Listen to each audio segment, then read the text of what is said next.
সালাম আলাইকুম।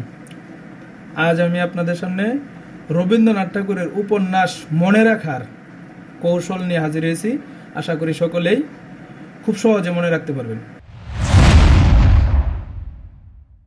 আচ্ছা, রবীন্দ্রনাথ ঠাকুরের প্রথম উপন্যাস তার বউ ঠাকুরানীর হাট। আমি বুঝার সুবিধার্থে এটা একটা গল্প আকারে উপস্থাপন করতেছি। রবীন্দ্রনাথ ঠাকুর সর্বপ্রথম যে উপন্যাসটি লিখেছিল তার একটি স্থান নিয়ে লিখেছিল, বউ ঠাকুরানীর হাট। আর ওই স্থানে একই পরিবারের দুজন বোন ছিল, তাই দুই বোন নামে আরেকটি উপন্যাস উনি লিখেছেন।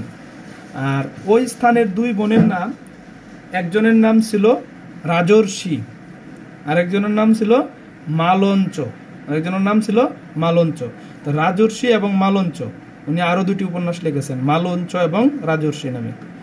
তারপর এই রাজর্ষি এবং মালঞ্চ তাদের এক বোনের, মালঞ্চর একটি ওই এলাকার একটি ছেলের সাথে সম্পর্ক ছিল, তার নাম ছিল চতুরঙ্গ। এই চতুরঙ্গর সঙ্গে মালঞ্চ যোগাযোগ করত, তাই উনি আরেকটি উপন্যাস লিখেছে যোগাযোগ।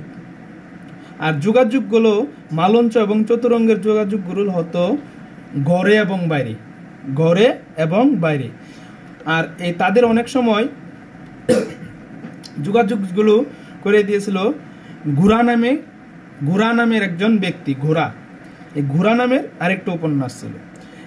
এইসব দেখে মালঞ্চ এবং চতুরঙ্গর এইসব অবস্থা দেখে রাজর্ষি খুব রাগান্বিত হতো। তাই এক সময় রাজর্ষির চোখের বালিতে পরিণত হয় মালঞ্চ। তারপর আরেকটা উপন্যাস লেখে চোখের বালি।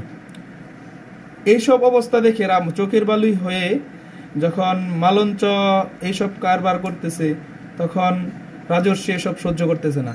তখন রাজর্ষির চিন্তা করলো, মালঞ্চকে আমি হত্যা করব। কিভাবে হত্যা করবে? নৌকা ডুবিয়ে। তারপর রবীন্দ্রনাথ ঠাকুর আরেকটি উপন্যাস লিখেছে নৌকা ডুবি উপন্যাস লেখার পর রবীন্দ্রনাথ ঠাকুর আবার আরেকটি উপন্যাস লিখেছে, তার নাম দিয়েছিল 4 অধ্যায়।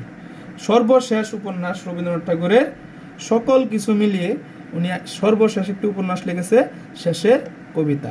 আমি মনে করি আমি যেভাবে এই গল্প আকারে উপন্যাসগুলোর নাম বলেছি, এই গল্পটা শুধু মস্তিষ্কে ধারণ করলে খুব সহজে উপন্যাসগুলো মনে থাকবে। এক নজরে খুব শর্টকাটে রবীন্দ্রনাথ ঠাকুরের 12টি উপন্যাস মনে রাখার কৌশল এটি। সামনের আরেকটি ক্লাসে হয়তো আরেকটা সুন্দর টপিক নিয়ে আমরা আবার হাজির হব। ঠিক আছে, সকলেই ভালো থাকবেন। আসসালামু আলাইকুম।